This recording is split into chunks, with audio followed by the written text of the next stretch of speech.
काफ़ी फोकस किया है ऑस्ट्रेलिया की बैटिंग पर।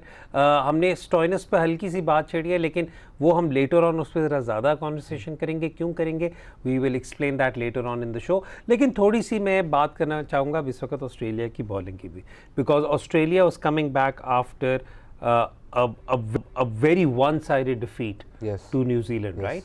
और इस वक्त एक फोर्स चेंज थी, वो थी एगार कमिंग इन फॉर ज़ैम्पा, जो कोविड की वजह से बाहर हुए थे. The Australian bowlers, with the exception of that last over, pretty much seemed to be in control. और आई थिंक जो एक सबसे बड़ा फैक्टर मेरे लिए था इस मैच के अंदर, वो ये था कि they did not let or they bowled what they didn't bowl with Stark with the first over. Yeah, that was a little surprising to me. He bowled the third, right? Yeah, but overall अगर आप Australia का देखें, इस world cup में एक चीज़ आप देखेंगे, ये T20 में और जनरली आप ये इस साल एंड इस साल के बियॉन्ड ये एवोल्यूशन ऑफ T20 क्रिकेट में आप देखेंगे कि every team will at least be using 6 bowlers.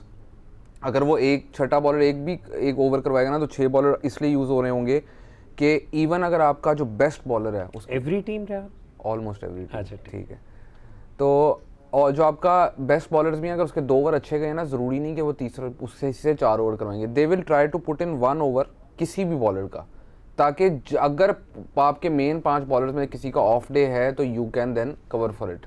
And Australia के पास तो बहुत ज़्यादा ऑप्शन है कि they have Maxwell as well, Stoinis, Marsh, तो 3 उनके पास ऑलराउंडर्स हैं. All 3 of them do different things and वो तीनों को यूज़ कर सकते हैं. Lucky in that department, but you will see more and more teams starting to do this. एक और चीज़ बिग बैश के अंदर बहुत कॉमन होती है, वो जो आपने बात की कि थोड़ा सा उनकी पावर प्ले वगैरह का बहुत कॉमन होता है बिग बैश में कि पहले 6 ओवर डिफरेंट बॉलर करवा रहा होता है. ठीक है, तो वो पहले 6 में ही 6 बंदे करवा लिए, हर बंदे का एक ओवर हो गया. तो अब if someone has a bad day तो you can then recover. Don't necessarily agree with that approach, but if it works for some teams, it works for some teams. But you will see in this World Cup and beyond in franchise cricket as well, that in the evolution of T20 cricket, it will be vital that you have that 6th or that 7th bowling option. Ideally एक spinner एक pacer होना चाहिए. Spinner तो आपके काफ़ी batter हैं जो spinner करा लेते हैं पूरी दुनिया में, ऑफ स्पिन तो हर बंदा ही करा लेता है तकरीबन. It's the fast bowling allrounder जो आपको 1 ओवर भी दे दे, तो it's gold right now. It absolutely is gold.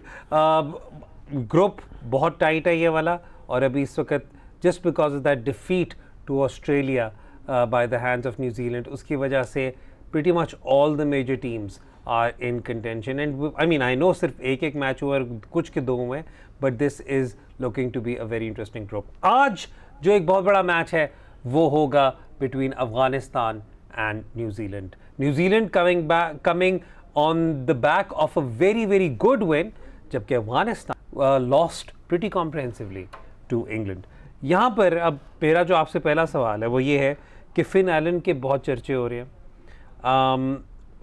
Devon Conway, Glenn Phillips. How do you think these guys will fare against Afghan spinners? मैं पहले तो सबको ये बताता चलूँ कि इस टूर्नामेंट के स्टार्ट से पहले हैदर भाई ने कहा था कि सबसे बड़ी डिसअपॉइंटिंग टीम इस वर्ल्ड कप की न्यूजीलैंड होगी. तो मुझे आप बताएं.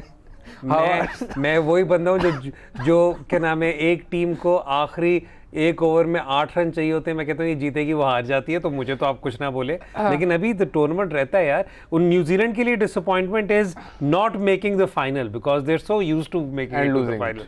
या वही वाली बात है ना. तो या आई फील के उनके जो बैटिंग है न्यूजीलैंड की काफ़ी हद तक they have a very set template. They are not going to change from that. Williamson, I never thought I will say this in a million years.